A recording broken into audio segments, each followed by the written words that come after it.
Vickers Mk.1, just like pretty much every British tank at battle ratings around 7.7, will mainly use armor-piercing discarding sabot rounds. This gives you few advantages in certain situations. First of all, this type of round is one of the fastest in the game. Their velocity can even be compared to APDS rounds that are used on top-tier vehicles, which you will also face in battles, but only when up-tiered. Projectile speed makes it very easy to hit distant and fast-moving vehicles. Another advantage is that the round has a high penetration when compared to other kinetic rounds. It penetrates around 300 mm of armor.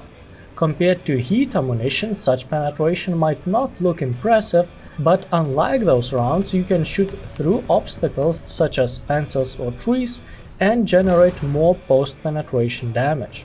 The downsides of APDS rounds is that they are less effective against sloped armor than heat rounds and create less post-penetration damage than full-caliber kinetic projectiles. If you are into switching between ammunition types, you can also carry HESH rounds. They are very effective against SPAAs or light tanks that are very popular at Vickers battle rating, but personally I was always using APDS for the sake of simplicity and big difference in muzzle velocity that always confuses me at the worst possible moment when switching between shell types. Anyways, when the first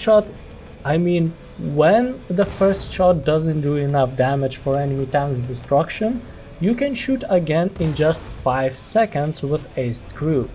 That's one of the shortest reloads among cannons of this caliber.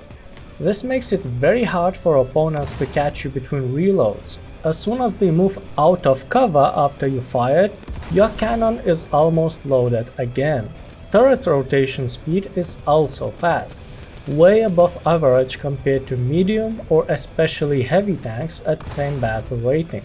That allows you to control multiple directions and react quickly if someone shows up in one of them. It also makes it more difficult for opponents to surround you, especially in combination with fast reload. Once one enemy exposes himself, you can shoot and quickly switch your attention to another one. Both your turret and reload will be ready to engage another opponent in a matter of seconds.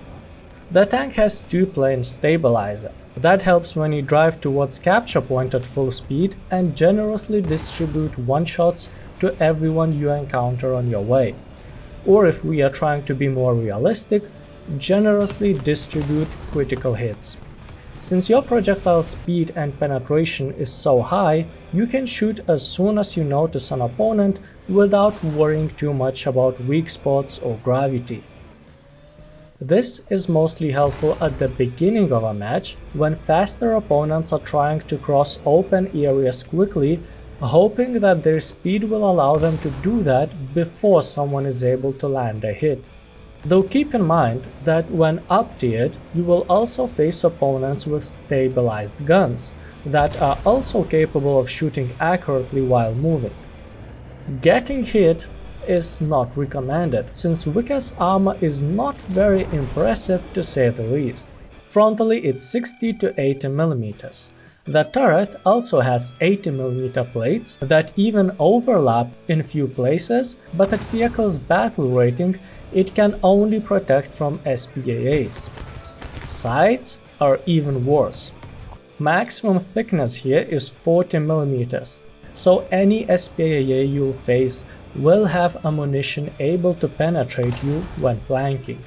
I even tried adding additional Elitium armor plates, but that wasn't very helpful. Tank's survivability after being penetrated is not very high.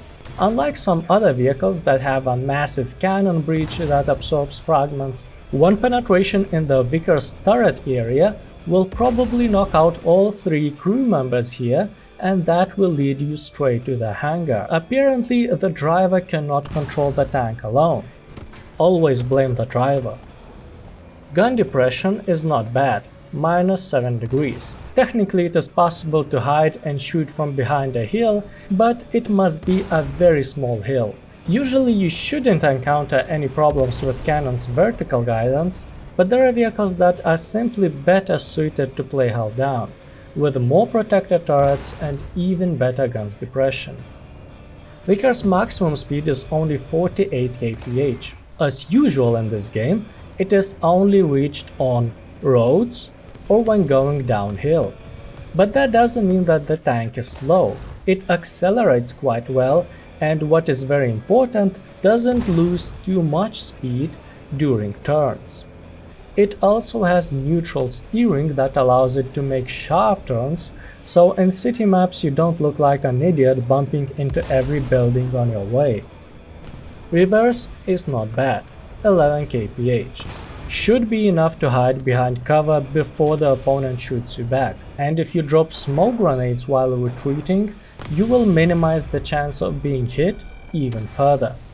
You can pop smoke 3 times, so don't hesitate using it considering how easily Vickers can be one-shotted.